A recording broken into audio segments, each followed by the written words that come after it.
Bonjour, bonjour. Aujourd'hui, je vais vous parler du volcan Nyiragongo. Oui, comme vous le voyez, c'est au Congo. Alors, pourquoi vous parler du volcan Nyiragongo?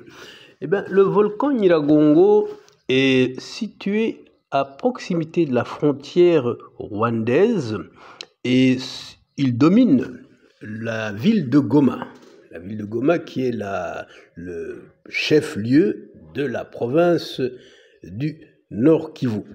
Alors, Nyiragongo, c'est bien entendu un volcan qu'on a toujours connu parce qu'il y avait souvent dans le temps des éruptions volcaniques qu'on pouvait voir même depuis Kigali. On pouvait voir les lueurs de l'éruption volcanique, hein, la lave qui était projetée.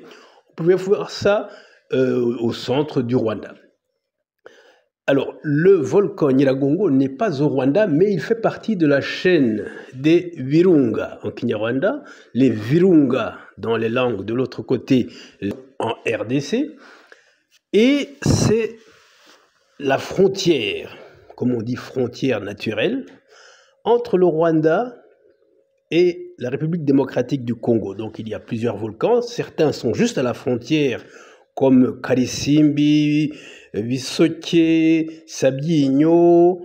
Hein, ce sont des volcans qui sont exactement à la frontière entre le Rwanda et la RDC. Il y en a même un qui est entre le Rwanda, la RDC et l'Ouganda. En ce qui concerne Nyiragongo, Nyiragongo est un peu au-dessus de la frontière, à quelques kilomètres, et il domine, comme je l'ai dit, Goma, à quelques kilomètres, hein, peut-être, je ne sais même pas s'il y a une dizaine de kilomètres entre le volcan lui-même et la ville de Goma. Et quand il y a des éruptions, les coulées de lave, elles vont jusqu'à Goma, elles coupent la ville en deux et elles vont jusque dans le lac Kivu. Quand il y a ce genre d'incident, eh bien les habitants de Goma et des alentours parfois se réfugient jusqu'au Rwanda où les coulées ne vont pas. Ce qui est intéressant de ce volcan, c'est que ça forme un territoire en soi. Il y a le territoire de Nyiragongo, ce n'est pas très grand, une population peut-être de quelques 150 000 habitants. Alors là, le territoire en lui-même, c'est quelques 400 km². Hein, donc c'est un carré de 20 sur 20, c'est pas immense. Hein, c'est en fait les alentours du volcan et qui vont jusqu'aux pentes du volcan Karisimbi qui lui est sur la frontière avec le Rwanda. Voilà, et donc dans ce territoire, il y a actuellement des combats. Il y a des combats entre les FARDC et le M23. Des fois, les gens vous disent que la ville de Masisi a été prise. Hein, la ville de Masisi est un verrou stratégique. Et souvent, les gens pensent que Masisi serait un verrou stratégique vers Goma. Alors que Masisi, c'est à plusieurs dizaines de kilomètres de Goma, peut-être même 80. Mais Goma, c'est juste à la frontière avec le Rwanda.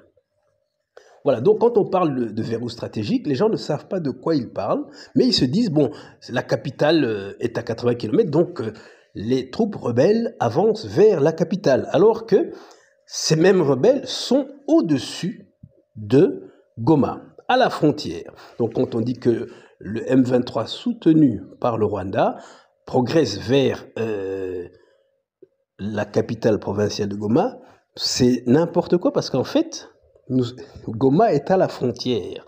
Donc, il y a des rebelles à Masisi, donc c'est à l'ouest de Goma. Il y a des rebelles dans Rutshuru et Lubero, ça c'est au nord de Goma.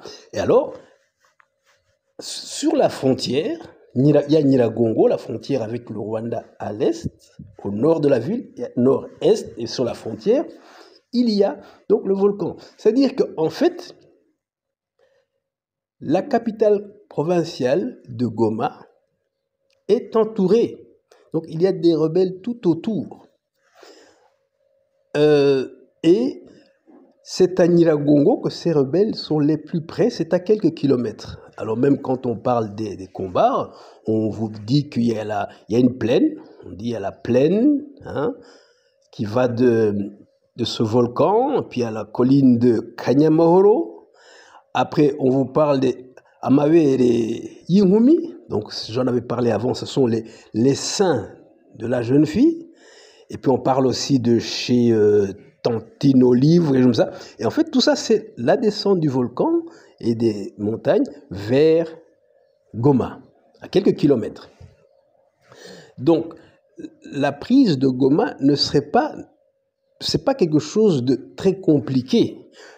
La prendre ou y entrer, peut-être que le plus compliqué, ça serait même d'y rester. C'est une très grosse ville, hein, 2 millions d'habitants. Il faudrait gérer ça. Et puis il y a les troupes de l'armée nationale, il y a les troupes de la MONUSCO, les Nations Unies, il y a des troupes de la SADC, la communauté de développement d'Afrique australe.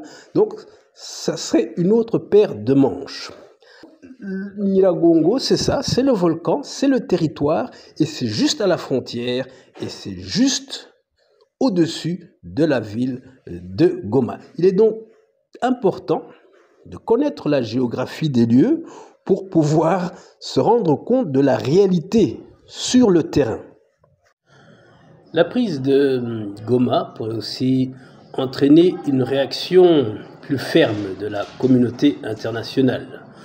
Vu la taille de cette ville, il y aurait une catastrophe humanitaire et puis aussi la présence des forces étrangères dont je vous ai parlé aussi, des bureaux des Nations Unies, tout ça, ça poserait un plus gros problème que de laisser cette ville. Alors, une dernière chose, les Virunga, les volcans, c'est un parc, hein, il y a un parc national des volcans au Rwanda, et de l'autre côté aussi il y a un parc, donc chez nous c'est le parc national des Virunga, et de l'autre côté c'est le parc des Virunga ou de la Virunga, quelque chose comme ça. Voilà, j'ai eu l'occasion de visiter les Virunga en 72, puis j'ai aussi visité un des volcans rwandais, le Visoké, c'était en 81. Et la dernière fois que j'ai été à Goma, c'était en 1996, lors du retour forcé des réfugiés rwandais du Nord Kivu. Très bonne journée, très bon week-end.